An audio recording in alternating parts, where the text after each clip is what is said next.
Highest যি বিচাৰপীঠ তেওঁলোকে বা সাংবিধানিক বিচাৰপীঠে এই ৰায়দানটো দিলে। এই ৰায়দানৰ মতে এতিয়া সকলো দিশ মানে খোল খাব বুলি মোৰ দৃঢ় বিশ্বাসী। মহামান্য উচ্চতম ন্যায়ালয়ে এটা ঐতিহাসিক ৰায়দান দিলে। ইয়াৰ যোগেদি আহি থকা দিনত যিখিনি কাৰ্যকৰী হ'ব সেই বিষয়টোহে আমি আগলৈকে চাব লাগিব আৰু অসমখন যাতে আমি সুৰক্ষিত ৰাখিব পাৰোঁ, অসমখন খিলঞ্জীয়া ভূমি হিচাপে আমি ৰাখিব পাৰোঁ। মহামান্য উচ্চতম ন্যায়ালয়ে এটা ঐতিহাসিক ৰায়দান দিলে।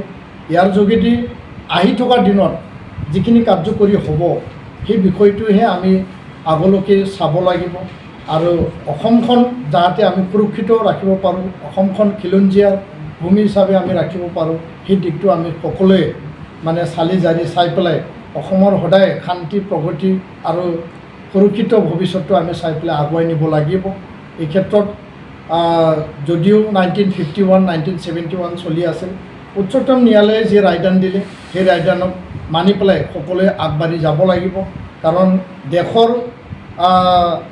মানে হাইষ্ট যি বিচাৰপীঠ তেওঁলোকে বা সাংবিধানিক বিচাৰপীঠে এই ৰায়দানটো দিলে।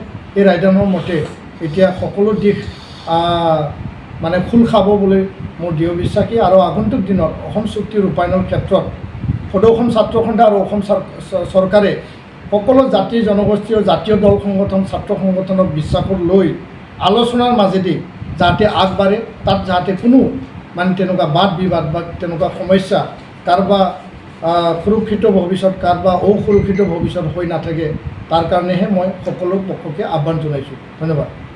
ছাত্ৰ সন্থা আমি সদৌ অসম ছাত্ৰ সন্থাৰ লগত বিভিন্ন অসমৰ জ্বলন্ত সমস্যা জ্বলন্ত বিষয়বিলাক লৈ পেলাই আমি আলোচনা বিলোচনা কৰি আহিছোঁ। একেলগে আমি কিছু এজেণ্ডা কমন এজেণ্ডাৰ ওপৰত আমি কাম কৰি আহিছোঁ আৰু আগলৈকেও কাম কৰি যাম। যিহেতু অসমৰ স্বাৰ্থত অসম চুক্তি হৈছিল, সেই অসম চুক্তিত কিছু বাদ বিবাদ মানে নাথাকা নহয় আছে, সেইটো আলোচনাৰ মাজেদি সমাধান কৰা বা মীমাংসা কৰাৰ কাৰণে সদৌ অসম ছাত্ৰ সন্থা বা অসম চৰকাৰো কিছু প্ৰয়াস ৰাখিছে। তেওঁলোকে আলোচনা বিলোচনা চলাই আছে আৰু এই ক্ষেত্ৰত যিবিলাক বিবাদ মানে অমীমাংসীন মানে হৈ আছে সেইবিলাক আমি মীমাংসাৰে আগবাঢ়ি যাব লাগিব। আৰু আজি যিহেতু এটা বিশেষ দিন, সেই বিশেষ দিনত